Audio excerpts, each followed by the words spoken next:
então nós vamos começar mais uma aula de história, e a aula de hoje é sobre o mito de Prometeu acorrentado e a criação dos homens, dando continuidade à nossa aula sobre mitologia grega. Há várias versões sobre o mito de Prometeu, herói da mitologia grega. Seu nome no idioma grego significa a premeditação, e é realmente o que esse titã, um dos deuses que enfrentam o Olimpo e suas divindades, mais pratica em sua trajetória, a arte de tramar antecipadamente seus planos ardilosos com a intenção de enganar os deuses olimpianos. Ele era filho de Iapto e de Ásia, irmão de Atlas, Epimeteu e Menoesse, e se tornou o progenitor de Deucalião. Uma outra vertente menos significativa aponta como pais de Prometeu a deusa Hera e o gigante Eurimedon.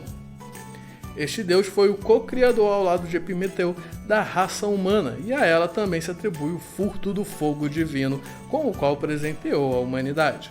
Muito amigo de Zeus, o ardiloso Prometeu ajudou o deus supremo a driblar a fúria de seu pai Cronos, o qual foi destronado pelo filho. O dom da imortalidade não o impediu de se aproximar demais do homem, sua criação.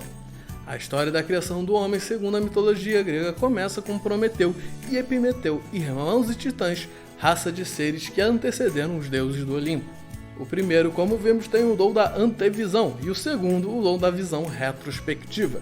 Um olha para o futuro e o outro olha para o passado. O primeiro, muito sábio, inteligente e zeloso, o segundo, afobado, inconsequente e incauto.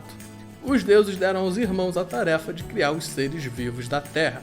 Prometeu, o que olha para o futuro, criou os seres vivos com muito cuidado a partir de argila, e a deusa Atena deu o sopro de vida a eles.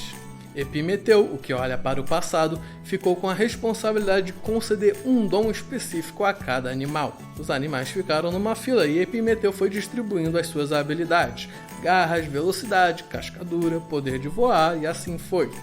O ser humano foi o último da fila, e quando chegou a sua vez, o atrapalhado Epimeteu já tinha distribuído todas as habilidades que ele tinha em mão. Assim, o ser humano não tem garras afiadas, dentes esmagadores, nem velocidade arrasadora, nem veneno, nem nada especial. Mas ele concedeu ao ser humano o poder de pensar e raciocinar, bem como lhes transmitiu os mais variados ofícios e aptidões.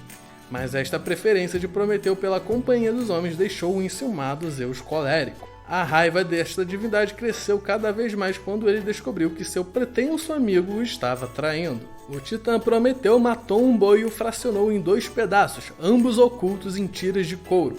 Destas frações, uma detinha somente gordura e ossos, enquanto a carne estava reservada para um pedaço menor. Prometeu tentou oferecer a parte mínima para os deuses olímpicos, mas Zeus não aceitou, pois desejava o bocado maior.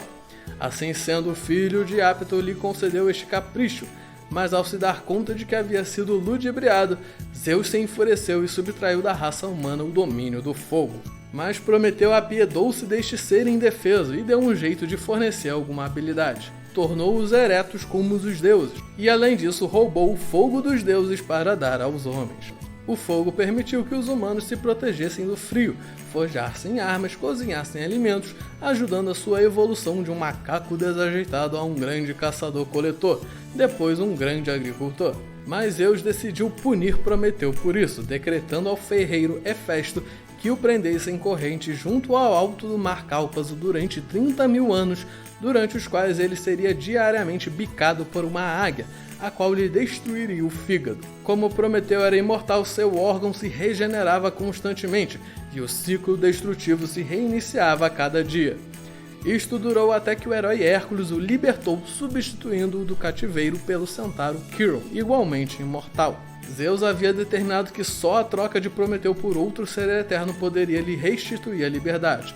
Como Quirón havia sido atingido por uma flecha e seu ferimento não tinha cura, ele estava condenado a sofrer eternamente dores lancinantes. Assim, substituindo Prometeu, Zeus lhe permitiu se tornar mortal e perecer serenamente. Este belo mito foi transformado em uma célebre tragédia grega pelo poeta grego Ésquilo, do século V a.C., intitulada Prometeu acorrentado. O homem também sofreu a vingança de Zeus.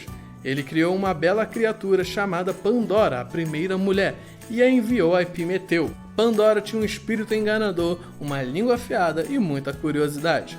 Epitemeu tinha sido avisado pelo precavido Prometeu a não aceitar o presente de Zeus. Mas Pandora era de tal beleza, uma coisa tão linda, tão cheia de graça, que foi impossível o incauto Epimeteu resistir. Junto com Pandora veio uma caixa que tinha somente uma instrução clara: não abrir.